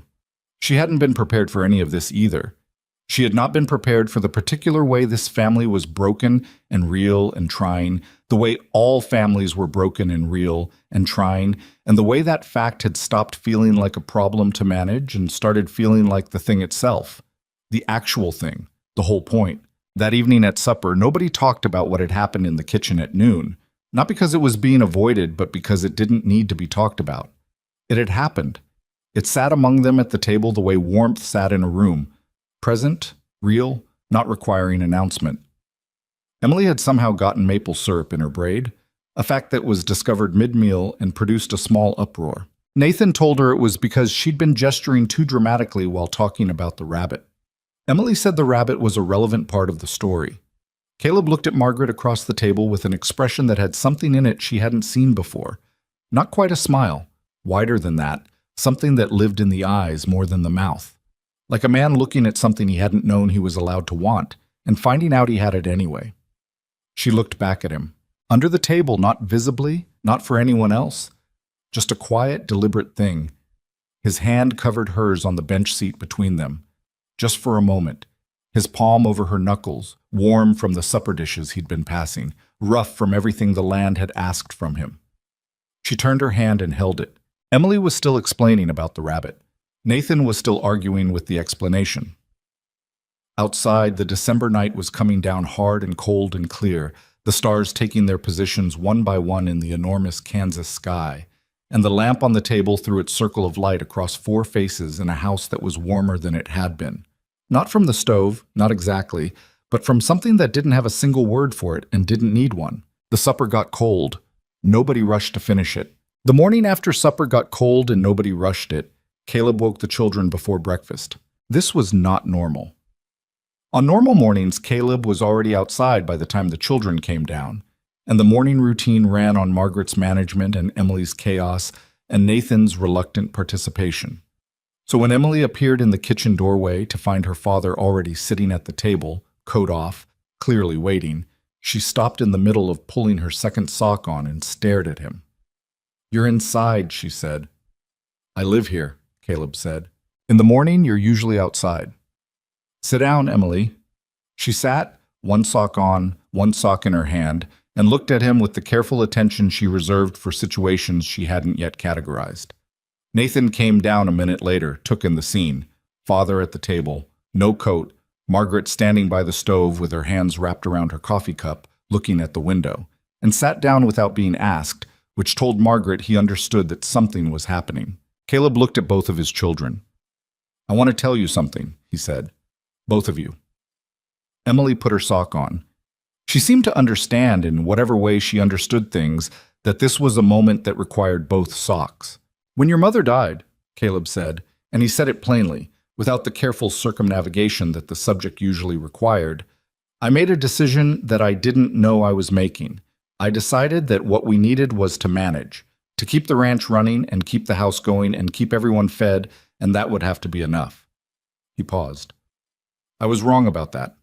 Not wrong that those things needed doing, wrong that they were enough." Nathan was very still. "I wrote letters to Margaret for 7 months," Caleb continued, "and she came here. And what she did wasn't what I asked for. It was more than that. She didn't just help manage. He stopped, and Margaret could see him working through the inadequacy of the words available to him, the same frustration she'd seen in the kitchen yesterday. "She made it so we were living again, not just getting through." Emily's lower lip had pushed forward slightly, the way it did before she cried, though she wasn't crying yet. "I wanted to tell you both that I'm not choosing her because it's practical," Caleb said. "I'm choosing her because she's—" He looked at Margaret, and whatever he saw in her face seemed to steady him. "Because she belongs here, with us, not as an arrangement, as family." The kitchen was very quiet. Emily lasted approximately 4 more seconds, and then she was out of her chair and across the kitchen, and her face was buried in Margaret's waist, and her arms were around her, and she was crying with the total commitment that Emily brought to everything she did, no reserve kept back, all of it given over to the feeling. Margaret held her. She pressed her hand to the back of Emily's head, to the crooked braid she'd done herself last night, and she held on. She looked at Nathan. He was still sitting at the table. His face had the look of someone trying to hold a complicated structure in place that had been under a lot of pressure for a long time and wasn't sure what happened when the pressure came off. His hands were flat on the table in front of him, not moving. She didn't go to him. She waited. He was 10 years old, and he had watched his mother disappear and had spent 3 years keeping everyone at a distance he considered safe. And you didn't rush that. You didn't resolve 3 years of grief and self-protection with a kitchen announcement and an embrace. You waited, and you let him make his own decision, and you didn't make him feel anything about the pace at which he made it. He looked down at the table. He looked at his hands. Then he looked up at his father. Caleb was watching his son with an expression Margaret had never seen on him. Stripped entirely back, nothing managed, just a father looking at his boy and letting him see it. The worry and the love and the particular sorrow of a man who understood that his child had been building walls against loss and wasn't entirely sure how to tell him the walls weren't necessary anymore. "Dad?" Nathan said. His voice came out slightly rough, like it had caught on something on the way out. "Yeah," Caleb said. That was all. Just those two words. But something in them, the calling and the answering, the simplest acknowledgement, crossed something in Nathan's face, and he pushed back from the table, and he crossed the kitchen, and he walked into his father's arms, and Caleb held him the way fathers hold sons when the pretending stops, tightly, without words, his hand on the back of his boy's head, the same way Margaret's hand was on Emily's. Margaret stood in the kitchen holding Emily and watching Caleb hold Nathan, and she thought, with complete clarity, "This is what I came for. Not the arrangement, not the practicality, this exact moment, and the 10,000 ordinary moments that had built toward it, and the 10,000 ordinary moments that would come after." Emily had muffled something into Margaret's waist. "What?" Margaret said. Emily tilted her head back, face wet, nose running in a way that was not dignified but was very Emily. "I said I told Nathan you would stay." "When did you tell him that?" "After you told me you were going to try. The first day. I told him." She wiped her nose on her sleeve in a way that Margaret was going to have to address later, but was not going to address now. "He didn't believe me." "I didn't say I didn't believe you," Nathan said from his father's shoulder. "I said I wasn't sure. You said it in the voice you use when you don't believe something." "I have one voice." "You have 4 voices, and one of them is the not believing voice, and that was the one you used." "Emily," Caleb said. His voice was rough in a way that didn't have anything to do with the argument. Emily subsided. Then she reached one arm out toward Nathan without letting go of Margaret. Nathan looked at the arm. He looked at his sister. He crossed the small distance and put his arm around her, and the 4 of them stood in the kitchen in an arrangement that was ungainly and impractical, and not anything Margaret had drawn up in the practical ledger of her life. And it was the most real thing she had ever been part of. They had pancakes for breakfast, which Margaret made while Emily talked, and Nathan set the table with a thoroughness that was new.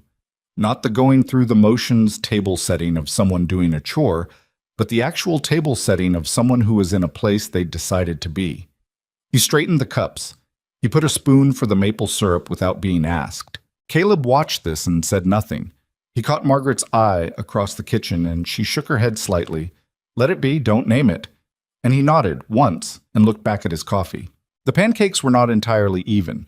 The first 3 came out too thick because the pan wasn't quite hot enough, and the next batch were better. And the last few were too thin because Emily had been talking about the rooster and Margaret had lost track of the timing. It was a breakfast of imperfect pancakes and real maple syrup, and Nathan using 5 words voluntarily, which was a record, and Emily explaining her theory that the rooster would be significantly less mean if he had a name, a theory that Caleb rejected on principle and Margaret privately thought had some merit. It was ordinary. It was entirely ordinary. That was the point. The weeks after that morning passed differently than the weeks before. Not dramatically.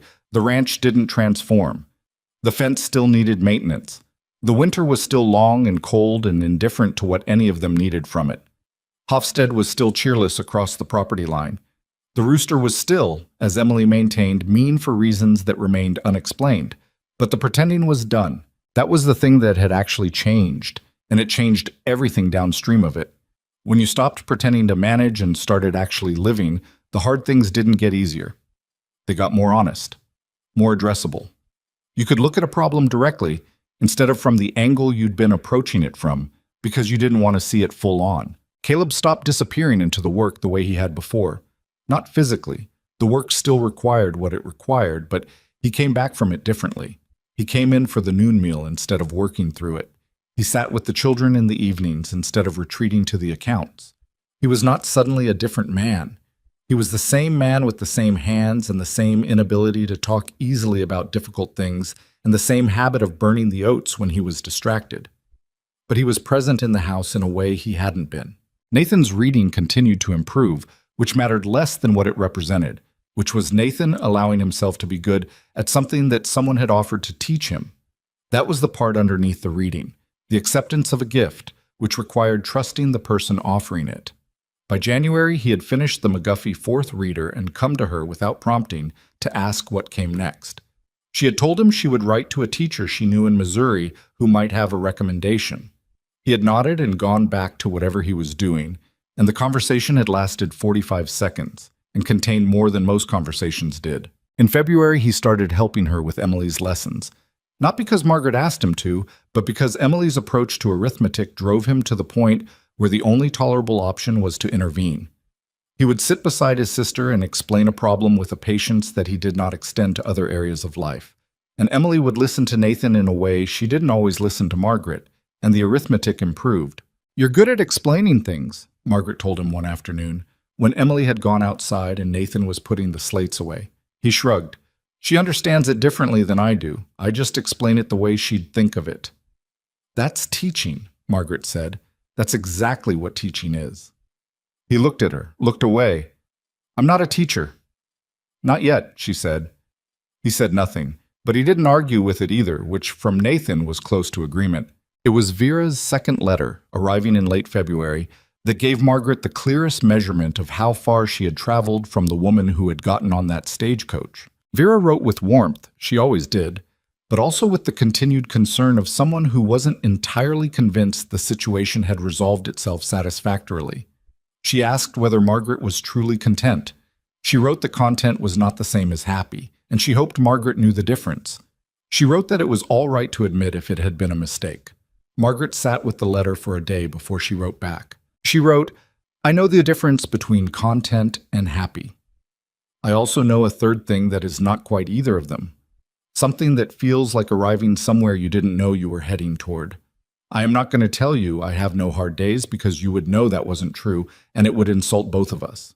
But I will tell you that the hard days here are hard in a way that is mine. I own them. I am not just enduring someone else's life. This is my life now.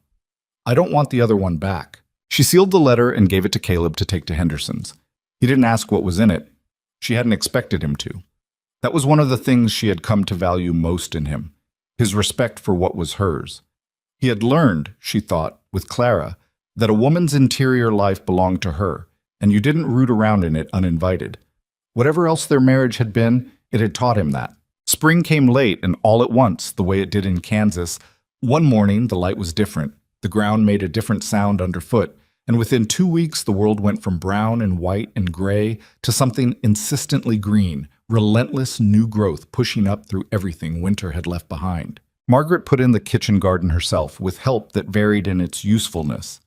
Emily helped with enormous enthusiasm and inconsistent attention, planting seeds at irregular depths and spacing based on her own aesthetic sense. Nathan helped with methodical precision, taking the row markers seriously, leveling the soil with a patience he'd developed somewhere over the winter. Caleb built a new frame for the fence around it on a Saturday without announcing he was going to, and it was straight and solid and the gate hung properly, which the old one had not done.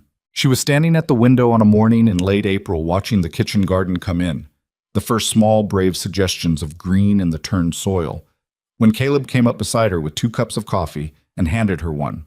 He stood there and looked out at the same thing she was looking at. "You should have seen it when Clara had it going," he said.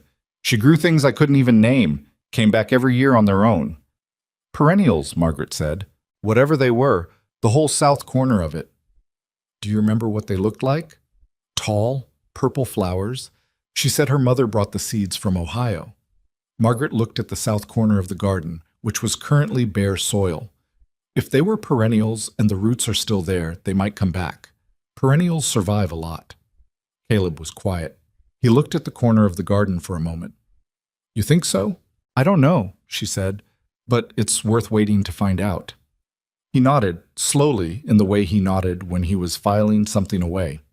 They stood at the window and drank their coffee in the early morning quiet.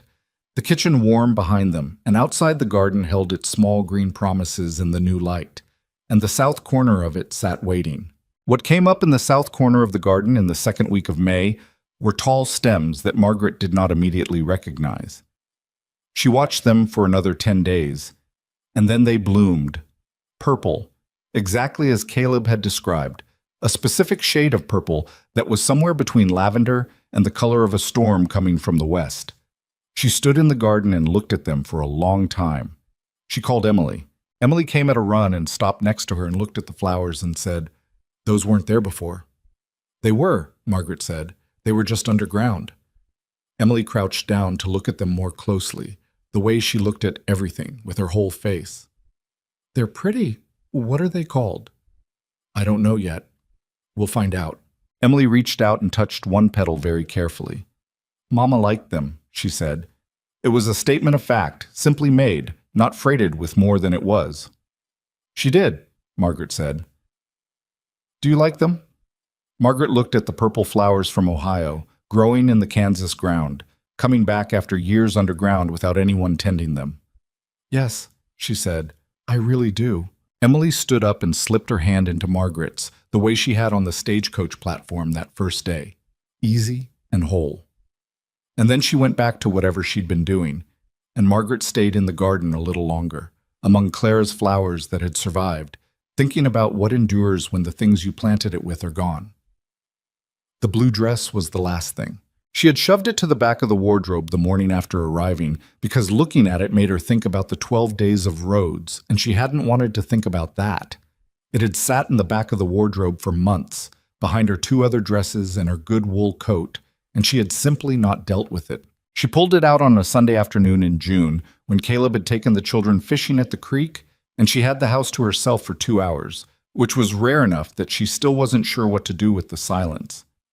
She held the dress up in the afternoon light. It was in worse shape than she'd remembered. The mud had dried and set in the hem. The tear at the shoulder had frayed further. The fabric had been through too much to be fully rehabilitated into something you wore to town. She thought about throwing it away. She held it over the waste bin. She put it back down on the bed. She got her sewing kit. She spent the 2 hours doing what she could. Not restoring it, that was past possible, but preserving it. She repaired the shoulder tear so it wouldn't fray further. She cleaned the hem as best she could. She folded it carefully and wrapped it in the muslin cloth she had left over from the curtain lining project, and she placed it in the cedar chest at the foot of the bed, under the extra blankets. She wasn't entirely sure why. She only knew that it felt important not to throw it away. That dress was the proof of something. Not of her suffering, not as a memorial to hardship, but of the fact that she had started. She had gotten on a stagecoach in that dress and crossed 400 miles of flooded frontier and arrived looking like the worst version of herself in front of a man who was a stranger and children she'd never met and she had not folded. That was the thing worth keeping. When Caleb and the children came back from the creek, Emily was carrying a bucket with 2 fish in it with the self-congratulatory air of a person who had single-handedly resolved a food shortage. Nathan was wet from the knee down and saying it wasn't his fault, and Caleb was saying nothing because his expression said it was in fact Nathan's fault and everyone knew it.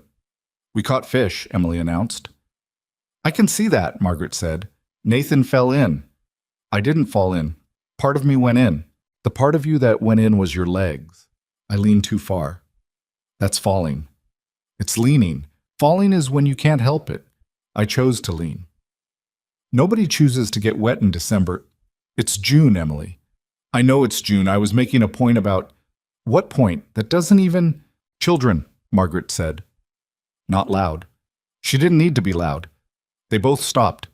This was something she had earned, the stop, the attention, not through authority, but through the kind of consistency that meant when she spoke, there was something behind it worth listening to. We're having the fish for supper, she said. Nathan, get dry clothes. Emily, put the bucket in the kitchen. They went. Caleb came up the porch steps and stopped beside her, looking at the door his children had just gone through. The fish were his idea, he said. He put the line where they were. Emily's fish is from his spot. She doesn't need to know that right now. No, he agreed. She doesn't. He stood beside her on the porch in the June evening, the light going golden and long across the grass, the cottonwoods full and green now, the kitchen garden coming in strong. The purple flowers in the south corner of the garden were fully bloomed out, visible from the porch, a sweep of color in the evening light. You found them, he said, looking at the flowers. They found themselves, she said. I just watched. He looked at them for another moment. Something settled in his face. Not sadness, not quite, but the particular expression of a person receiving something they had not expected to receive again. He reached over without looking at her and took her hand. They stood on the porch of their house in the long June evening, and the light moved and the flowers held their color, and inside the house, two children argued about fish in the affectionate, pointless way that siblings argued when they had enough room to be small about things. Margaret thought about the woman who had stood on a stagecoach platform 7 months ago, covered in mud, waiting for judgment. She thought about what that woman had believed, that practicality was the armor you wore when hope had gotten too expensive. She thought about what it had cost her to get on that stagecoach, and what it would have cost her not to. She thought about how wrong she had been about what she was coming toward. Not wrong that it was hard. It was hard. The land was hard. The work was hard. Grief was hard.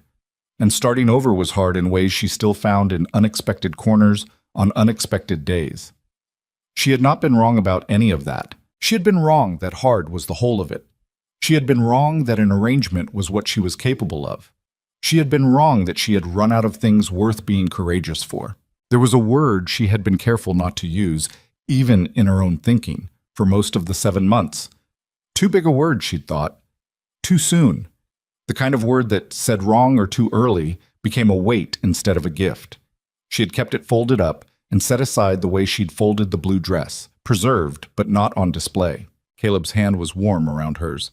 Inside, Emily was now explaining to Nathan why her fish was actually better, by several metrics she was in the process of inventing. Nathan was responding with the specific patience he reserved for Emily, the patience that was really just love wearing a practical coat. She thought, this is what I was looking for, before I knew I was looking. She thought, this is what it means to stay. The word unfolded. She had come to Red Creek Crossing to keep a promise and to survive and to be useful. She was all of those things. But standing on this porch in the long light of a June evening, with Caleb's hand around hers and the sound of her children arguing about fish, she was also unplanned, unasked for, arrived at through 7 months of burned oats and broken slates and curtains reinforced so they could hold what was already there. She was also home. That was the only word for it. Not a soft word, not an easy word, a true one. The kind of truth you stop being careful around because you've run out of reasons to protect yourself from it. Home. She held his hand and watched the light go. The flowers held their purple in the fading evening, alive and unannounced, growing in ground they had always been in.